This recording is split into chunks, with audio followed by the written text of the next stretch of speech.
ਕਿਸੇ ਜਾਤ ਪਾਤ ਦੇ ਪੱਖਪਾਤ ਤੋਂ ਬਗੈਰ ਹਰ ਇੱਕ ਇਨਸਾਨ ਨੂੰ ਉੱਥੇ ਆਉਣ ਦੀ ਮਤਲਬ ਆਗਿਆ ਦਿੱਤੀ। ਇਕੱਠੇ ਬੈਠ ਕੇ ਲੰਗਰ ਛਕਣ ਦੀ ਪ੍ਰਥਾ ਚਲਾਈ, ਇਕੱਠੇ ਬੈਠ ਕੇ ਸੰਗਤ ਦੇ ਵਿੱਚ ਤੁਸੀਂ ਗੁਰੂ ਦਾ ਨਾਮ ਲੈਣਾ, ਰੱਬ ਦਾ ਨਾਮ ਲੈਣਾ। ਉਹ ਸਾਰੀਆਂ ਐਸੀਆਂ ਇੱਕ ਇੰਸਟੀਟਿਊਸ਼ਨਸ ਆ ਜਿਸ ਦੇ ਵਿੱਚ ਜਿਹੜੇ ਕਾਸਟ ਦੇ, ਕਲਰ ਦੇ, ਰਿਲੀਜਨ ਦੇ ਬੈਰੀਅਰਸ ਨੂੰ ਤੋੜਨਾ ਸੀ ਗੁਰੂ ਨਾਨਕ ਨੇ। ਠੀਕ ਹੈ ਜੀ।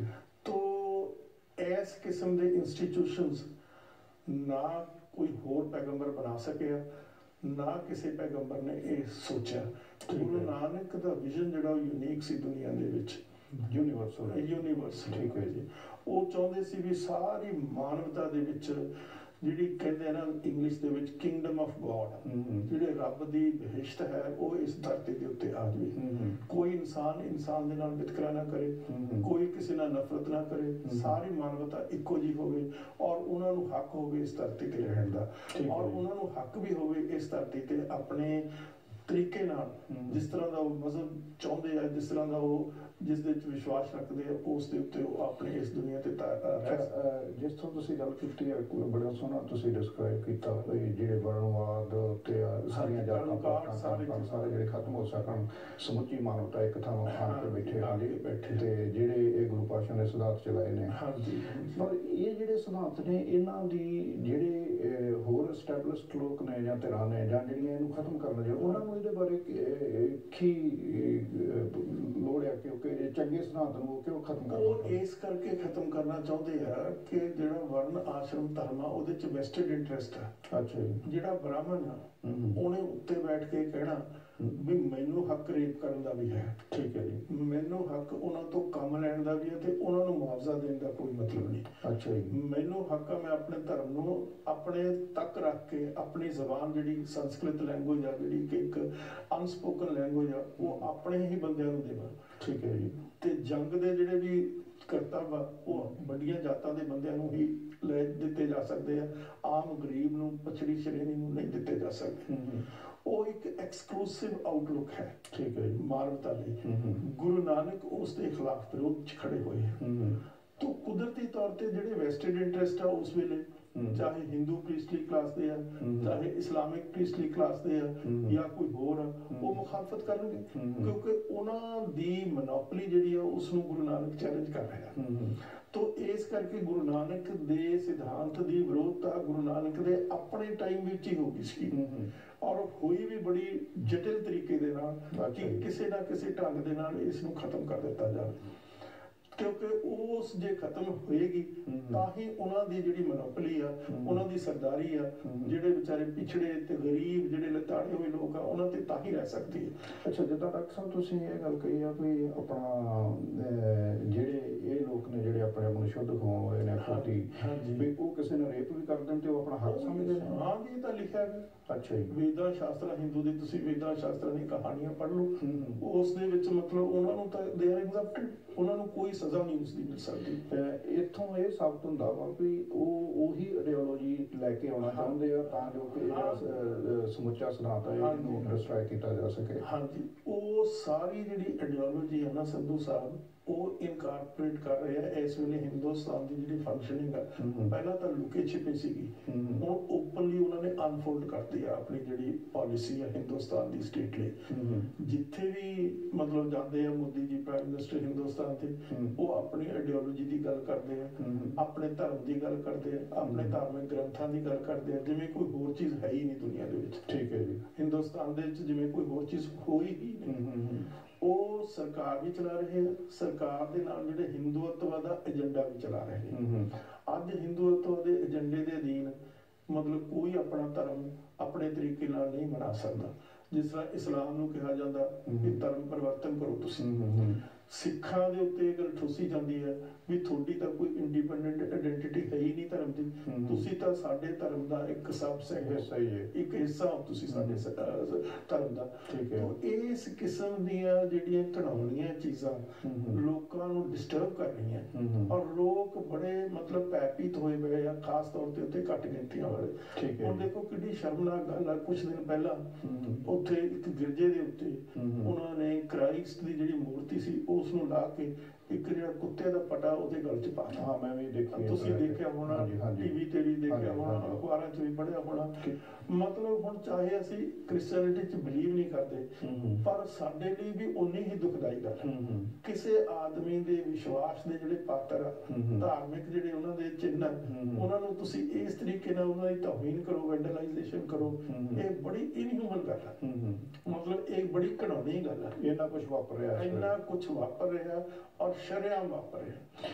ਅੱਛਾ, ਆਪਾਂ ਹੁਣ ਉਸ ਪਾਸੇ ਇਹ ਵੀ ਜਿਹੜਾ ਇਹ ਸਾਡਾ ਸ਼ੁਰੂ ਤੋਂ ਲੈ ਕੇ ਜੇ ਆਪਾਂ ਦੇਖੀਏ, ਛੋਟਾ ਘੱਲੂਘਾਰਾ, ਵੱਡਾ ਘੱਲੂਘਾਰਾ, ਇਸ ਤਰੀਕੇ ਨਾਲ ਸਾਨੂੰ ਜੈਨੋਸਾਈਡ ਸਾਡਾ ਹੋਇਆ। ਹਾਂਜੀ, ਹੁਣ ਮੌਜੂਦਾ ਸਮੇਂ ਜਿਹੜੀ ਇਹ ਲੋਕ ਨੇ, ਇਹ ਕਿਹੜੇ ਕਿਹੜੇ ਢੰਗ ਤਰੀਕੇ ਇਹਨਾਂ ਨੇ ਅਪਣਾਏ ਹੋਏ ਨੇ ਸਾਡਾ ਜੈਨੋਸਾਈਡ ਕਰਨ ਵਾਸਤੇ, ਇਹਦੇ ਬਾਰੇ ਡਿਸਕਸ ਕਰੋ। ਦੇਖੋ 1947 ਤੋਂ ਪਹਿਲਾਂ ਹੀ ਜਿਹੜਾ ਹਿੰਦੂਆਂ ਦਾ ਸਾਡੇ ਤਾਈਂ ਵਿਰੋਧ ਸੀ, ਸਵਾਮੀ ਦਇਆਨੰਦ ਪੰਜਾਬ 'ਚ ਆਏ ਔਰ ਪੰਜਾਬ ਦੇ ਲੋਕਾਂ ਨੇ, ਸਿੱਖਾਂ ਨੇ ਖਾਸ ਤੌਰ ਦੇ ਉੱਤੇ ਉਹਨਾਂ ਨੂੰ ਵੈਲਕਮ ਕੀਤਾ। ਮੰਜੀ ਸਾਹਿਬ ਗੁਰਦੁਆਰਾ ਲਾਹੌਰ ਦੇ ਵਿੱਚ ਜਿਹੜਾ ਮਸ਼ਹੂਰ ਆ ਹਿਸਟੋਰਿਕ ਗੁਰਦੁਆਰਾ, ਉੱਥੇ ਉਹਨਾਂ ਨੂੰ ਪਲੇਟਫਾਰਮ ਦਿੱਤਾ ਗਿਆ।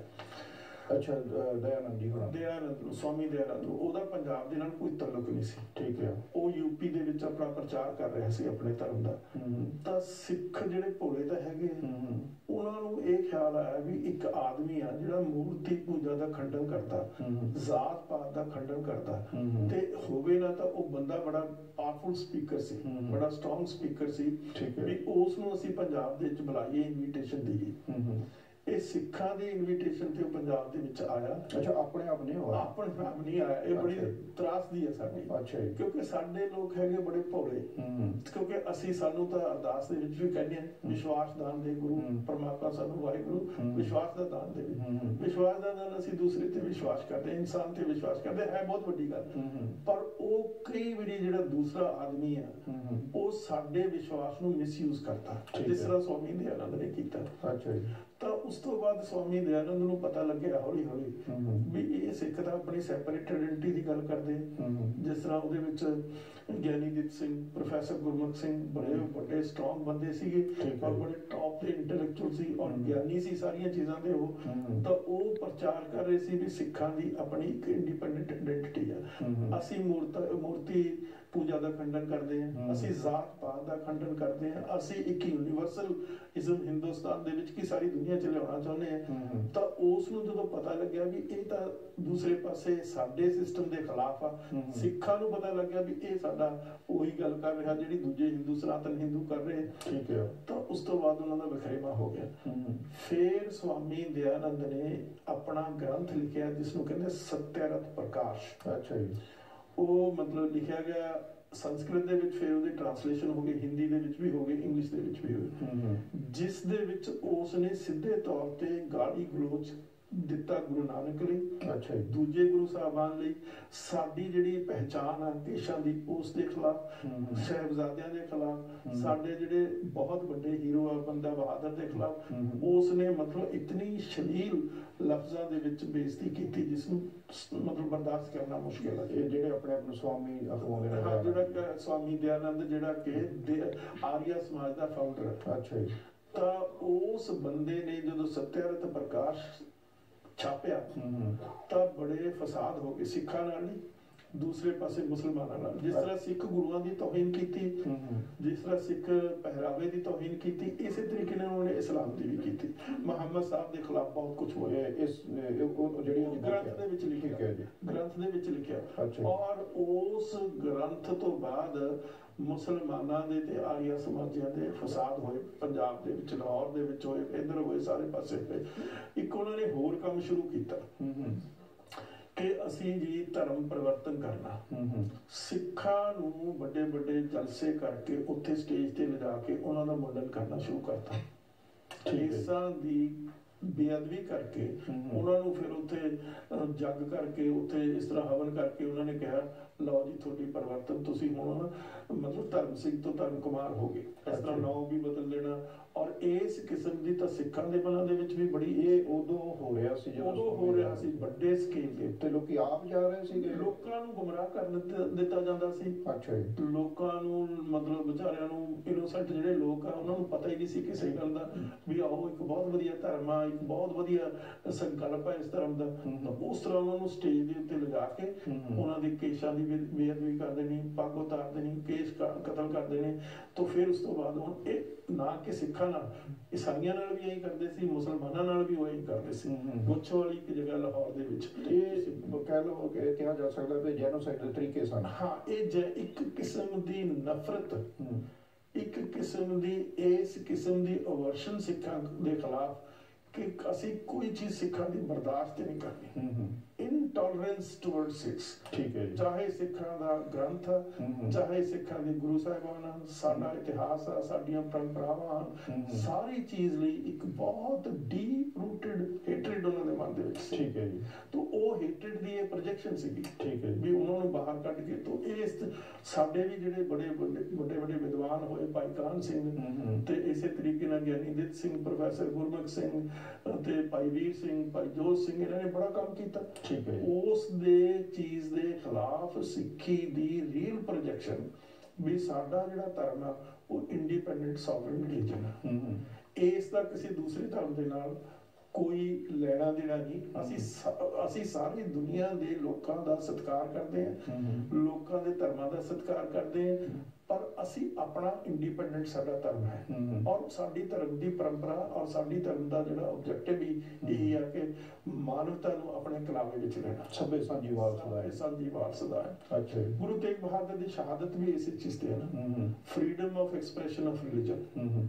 ਔਰੰਗਜ਼ੇਬ ਨੂੰ ਇਹ ਗੱਲ ਕਹਿਣੀ ਕਿ ਕੋਈ ਵੀ ਜਿਹੜੀ ਧਰਮ ਹੈ ਉਸ ਦੇ ਜਿਹੜੇ ਅਨੁਆਈ ਆ ਉਹ ਆਪਣੇ ਧਰਮ ਦੀਆਂ ਪਰੰਪਰਾਵਾਂ ਦੇ ਮੁਤਾਬਕ ਆਪਣਾ ਧਰਮ ਮੰਨਣ ਦੀ ਉਹਨਾਂ ਦਾ ਜਨਮ ਅਧਿਕਾਰ ਹੈ।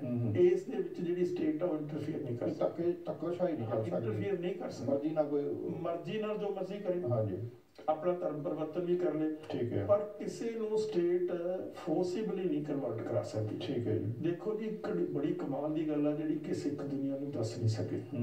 60 ਸਾਲ ਸਿੱਖਾਂ ਨੇ ਰਾਜ ਕੀਤਾ। ਮਿਸਲਾਂ ਦਾ ਰਾਜ, ਮਹਾਰਾਜਾ ਰਣਜੀਤ ਸਿੰਘ ਦਾ ਰਾਜ।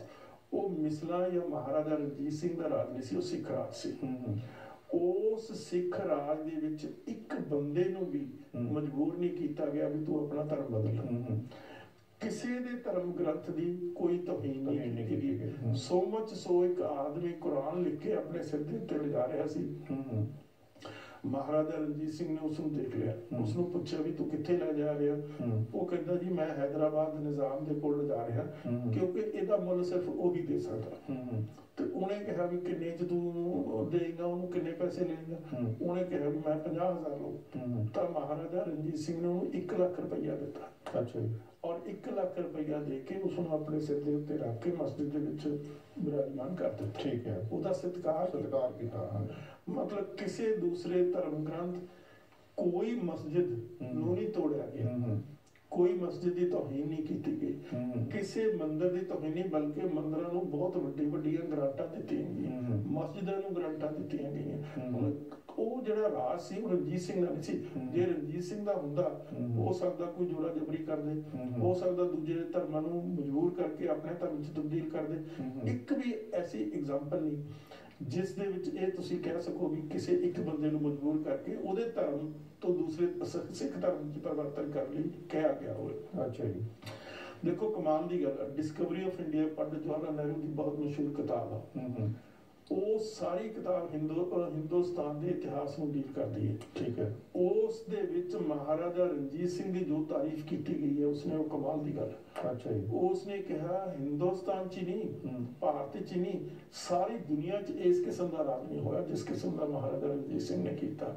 ਸੋ ਮਚ ਸੋ ਸੰਧੂ ਸਾਹਿਬ 3 ਵਾਰੀ ਉਸ ਦੇ ਉੱਤੇ ਪਰਸਨਲੀ ਅਟੈਕ ਹੋਇਆ, ਉਸ ਨੂੰ ਮਾਰਨ ਦੀ ਕੋਸ਼ਿਸ਼ ਕੀਤੀ ਗਈ, ਕਤਲ ਕਰਨ ਦੀ ਕੋਸ਼ਿਸ਼ ਮਹਾਰਾਜਾ ਰਣਜੀਤ ਸਿੰਘ। ਅੱਛਾ ਜੀ। ਉਹ 3 ਕਾਤਲ ਪਕੜੇ ਗਏ, ਲੇਕਿਨ ਮਹਾਰਾਜਾ ਰਣਜੀਤ ਸਿੰਘ ਦਾ ਇਤਨਾ ਬੜਪਨ ਸੀ ਕਿ ਉਹਨੇ ਉਹਨੂੰ ਮਾਫ ਕਰਤਾ। ਠੀਕ ਹੈ ਜੀ। ਇਹ ਗੱਲ ਅੱਜ ਵੀ ਨਹੀਂ ਹੋ ਸਕਦੀ। ਉਹਨਾਂ ਨੂੰ ਵੀ ਕੋਈ ਸਜ਼ਾਵਾਂ ਨਹੀਂ ਦਿੱਤੀ ਨਾ, ਸਜ਼ਾਵਾਂ ਨਹੀਂ, ਸਜ਼ਾਏ ਮੌਤ ਹੀ ਨਹੀਂ ਸੀ।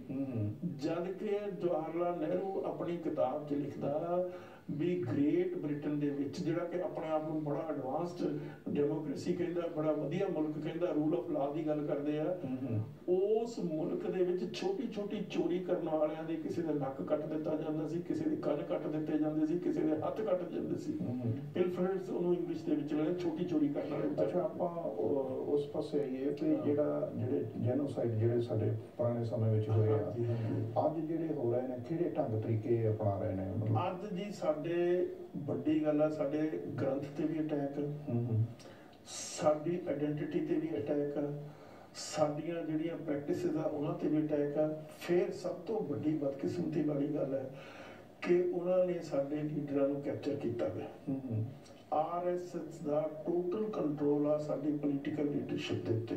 ਠੀਕ ਹੈ ਜੀ। ਸਰਦਾਰ ਪ੍ਰਕਾਸ਼ ਸਿੰਘ ਬਾਦਲ ਉਹਨਾਂ ਦੇ ਹੱਥ ਠੋਕੇ, ਉਹਨਾਂ ਨੂੰ ਇਜਾਜ਼ਤ ਦਿੱਤੀ ਹੋਈ ਹੈ ਵੀ ਤੁਸੀਂ ਪੈਸਾ ਲੁੱਟ ਲਓ ਜਿੰਨਾ ਮਰਜ਼ੀ, ਠੀਕ ਹੈ, ਪਰ ਕਰੋਗੇ ਉਹ ਜੋ ਅਸੀਂ ਕੰਮ ਕਰਾਂਗੇ। ਅੱਛਾ, ਇਸੇ ਤਰੀਕੇ ਨਾਲ ਜਿਹੜੇ ਸਾਡੇ ਜਥੇਦਾਰ ਉਹ ਵੀ ਉਹਨਾਂ ਦੇ ਕੰਟਰੋਲ 'ਚ।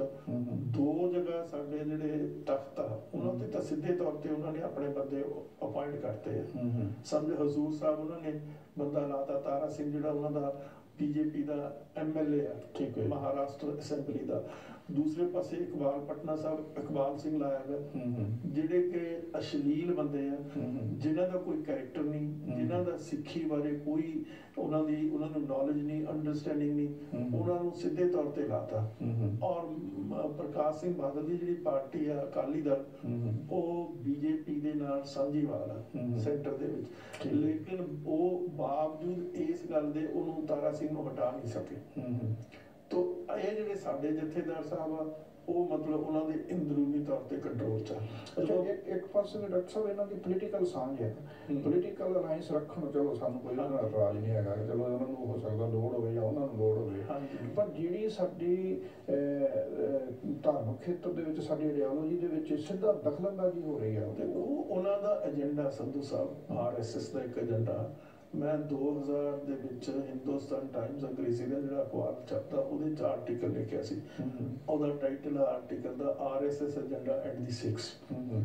ਉਹਨਾਂ ਦਾ ਇੱਕ ਸੈੱਟ ਏਜੰਡਾ ਕਿ ਅਸੀਂ ਸਿੱਖਾਂ ਦੀ ਸੈਪਰੇਟ ਆਇਡੈਂਟੀਟੀ ਨੂੰ ਖਤਮ ਕਰ ਦੇਣਾ। ਠੀਕ ਹੈ, ਜਾਂ ਤਾਂ ਉਹ ਇਹ ਕਬੂਲ ਕਰ ਲੈਣ ਉਹ ਹਿੰਦੂਆਂ ਦਾ ਸੈਕਟ ਹੈ, ਜੇ ਉਹ ਇਹ ਕਬੂਲ ਨਹੀਂ ਕਰਦੇ ਤਾਂ ਸਾਡੀ ਪਾਲਿਸੀ ਹੋਏਗੀ ਐਨੀਲੇਸ਼ਨ, ਪਹਿਲਾਂ ਅਸੀਮੀਲੇਸ਼ਨ ਵਿੱਚ ਆਪਣੇ ਵਿੱਚ ਪਾ ਲੈਣਾ, ਜੇ ਉਹ ਨਹੀਂ ਕਰਦੇ ਐਕਸੈਪਟ ਤਾਂ ਉਹਨਾਂ ਦੀ ਐਨੀਲੇਸ਼ਨ ਹੋਏਗੀ, ਉਹਨਾਂ ਨੂੰ ਖਤਮ ਕਰ ਦਿੱਤਾ ਜਾਏਗਾ। ਠੀਕ ਹੈ, ਜਿਹੜਾ 84 ਨਵੰਬਰ ਦੇ ਵਿੱਚ ਕਤਲੋਗਾਰਤ ਹੋਈ ਸਿੱਖਾਂ ਦੀ, ਜੈਨੋਸਾਈਡ ਹੋਇਆ, ਉਸ ਦੇ ਵਿੱਚ ਕਾਂਗਰਸ ਦੇ ਬੰਦੇ ਵੀ ਸੀ, ਨਾਲ ਬੀਜੇਪੀ ਦੇ ਵੀ ਬੰਦੇ ਸੀ। ਠੀਕ ਹੈ ਜੀ, 84 ਬੀਜੇਪੀ ਦੇ ਬੰਦਿਆਂ, RSS ਦੇ ਬੰਦਿਆਂ ਦੇ ਖਿਲਾਫ ਕੇਸ ਰਜਿਸਟਰਡ ਹੈ। ਅੱਛਾ ਜੀ, ਉੱਥੇ ਉਹਦੇ ਵਿੱਚ ਦਿੱਲੀ ਜਾਂ ਬਾਹਰ ਦੀਆਂ ਜਗ੍ਹਾਵਾਂ ਦੇ ਉੱਤੇ। ਅੱਛਾ ਜੀ, ਤੇ ਉਹਨਾਂ ਨੇ ਵੀ ਪਾਰਟਿਸਿਪੇਸ਼ਨ ਕੀਤੀ ਸਿੱਖਾਂ ਦਾ ਕਤਲੋਗਾਰਤ ਕਰਨ ਦੇ ਵਿੱਚ, ਜਿਸ ਤਰ੍ਹਾਂ ਦੂਜਿਆਂ ਨੇ ਕਾਂਗਰਸ ਵਾਲਿਆਂ ਨੇ ਕੀਤੀ। ਸਰਕਾਰ ਨੇ ਉਹਨਾਂ ਦੀ ਪਿੱਠ ਠੋਕੀ, ਔਰ ਜੇ ਸਿੱਖਾਂ ਨੇ ਕੋਈ ਉਸ ਦੀ ਰਿਟੈਲੀਏਸ਼ਨ ਕਰਨ ਦੀ ਕੋਸ਼ਿਸ਼ ਕੀਤੀ, ਆਪਣੇ ਆਪ ਨੂੰ ਬਚਾਉਣ ਦੀ ਕੋਸ਼ਿਸ਼ ਕੀਤੀ, ਤਾਂ ਫਿਰ ਉਹ ਜਿਹੜੀ ਪੁਲਿਸ ਤੇ ਜਿਹੜੀਆਂ ਪੈਰਾਮਿਲਟਰੀ ਫੋਰਸਿਸ ਆ ਉਹਨਾਂ ਨੇ ਸਿੱਖਾਂ ਦੇ ਖਿਲਾਫ ਗੋਲੀ ਚਲਾ ਕੇ ਉਹਨਾਂ ਨੂੰ ਖਤਮ ਕੀਤਾ। ਅੱਛਾ, ਇਸ ਤਰ੍ਹਾਂ ਦਾ ਤੁਸੀਂ ਹਿਸਟੋਰੀਅਨ ਜੇ ਕੋਈ ਐਸੀ ਐਗਜ਼ਾਮਪਲ ਮਿਲਦੀ ਹੈ ਕਿਸੇ ਹੋਰ ਕੰਟਰੀ ਦੇ ਵਿੱਚ ਵੀ ਇੱਦਾਂ ਖੁੱਲ੍ਹੇ ਆਮ ਕਿਸੇ ਸਰਕਾਰ ਵੱਲੋਂ ਛੁੱਟੀ ਦਿੱਤੀ ਗਈ ਹੋਵੇ ਕਿ ਤੁਸੀਂ ਕਿਸੇ ਨੂੰ ਮਾਰ ਦਿਓ? ਉਹ ਤਾਂ ਹਿਟਲਰ ਨੇ ਕੀਤਾ ਜੀ, ਜਿਹੜੇ ਵਿਚਾਰੇ ਜਿਊਜ਼ ਸੀ ਗੈਸ ਚੈਂਬਰਸ ਦੇ ਵਿੱਚ ਪਾ ਕੇ 80 ਲੱਖ ਜਿਊਜ਼ ਨੂੰ ਮਾਰਿਆ। ਤੇ ਉਸ ਤੋਂ ਬਾਅਦ ਰਸ਼ੀਆ ਦੇ ਵਿੱਚ ਹੋਇਆ, ਸੋਵੀਅਤ ਯੂਨੀਅਨ ਦੇ ਵਿੱਚ ਹੋਇਆ। ਤੋ ਇਹ ਸਾਰੀਆਂ ਜਿਹੜੀਆਂ ਦੁਨੀਆ ਦੀਆਂ ਇਸ ਕਿਸਮ ਦੀਆਂ ਵਹਿਸ਼ੀ ਸਰਕਾਰਾਂ, ਜਿਨ੍ਹਾਂ ਦਾ ਸਿਰਫ ਤੇ ਸਿਰਫ ਇੱਕੋ ਪਰਪਸ ਹੁੰਦਾ ਵੀ ਇਨਸਾਨ ਦੀ ਕੋਈ ਚੀਜ਼ ਨਹੀਂ, ਸਾਡਾ ਸਿਰਫ ਟੈਰੀਟਰੀ ਦੇ ਨਾਲ ਤਾਲੁਕ ਹੈ। ਠੀਕ ਹੈ, ਅੱਜ ਹਿੰਦੁਸਤਾਨ ਦੀ ਸਰਕਾਰ ਜੇ ਕਸ਼ਮੀਰ 'ਚ ਜ਼ੁਲਮੋ ਸਿਤਮ ਕਰ ਰਹੀ ਹੈ, ਨਾਰਥ ਈਸਟ 'ਚ ਜ਼ੁਲਮੋ ਸਿਤਮ ਕਰ ਰਹੀ ਹੈ, ਜਾਂ ਪੰਜਾਬ 'ਚ ਜ਼ੁਲਮੋ ਸਿਤਮ ਕਰ ਰਹੀ ਹੈ, ਉਹਨਾਂ ਦਾ ਇੰਟਰਸਟ ਉਸ ਧਰਤੀ ਦੇ ਨਾਲ ਆ, ਨਾ ਕਿ ਲੋਕਾਂ ਦੇ ਨਾਲ। ਸਾਡੀ ਜਿਹੜੀ ਆਈਡੀਓਲੋਜੀ ਹੈ ਸਿੱਖਾਂ ਦੀ, ਅਸੀਂ ਕਹਿੰਦੇ ਧਰਤੀ ਰੈਲੀਵੈਂਟ ਨਹੀਂ, ਉਸ ਤੇ ਵਸਦਾ ਇਨਸਾਨ, ਉਸ ਦਾ ਖੂਨ ਰੈਲੀਵੈਂਟ ਹੈ। ਇਹ ਬੜੀ ਸੁਪੀਰੀਅਰ ਮਤਲਬ ਆਈਡੀਓਲੋਜੀ ਹੈ। ਠੀਕ ਹੈ, ਔਰ ਇਹ ਆਈਡੀਓਲੋਜੀ ਦੁਨੀਆ ਦੇ ਵਿੱਚ ਕਿਸੇ ਹੋਰ ਜਗ੍ਹਾ ਐਕਸਪੈਰੀਮੈਂਟ ਨਹੀਂ ਹੋਈ। ਜਿੰਨੀ ਸਫਾਈ ਨਾਲ, ਜਿੰਨੇ ਇਨਸਾਫ ਨਾਲ, ਜਿੰਨਾ ਮਤਲਬ ਵਧੀਆ ਸ਼ਿੱਦਤ ਦੇ ਨਾਲ ਸਿੱਖਾਂ ਨੇ ਰਾਜ ਕੀਤਾ, ਇਸ ਕਿਸਮ ਦਾ ਰਾਜ ਦੁਨੀਆ ਦੇ ਵਿੱਚ ਨਹੀਂ ਹੈ। ਮੈਂ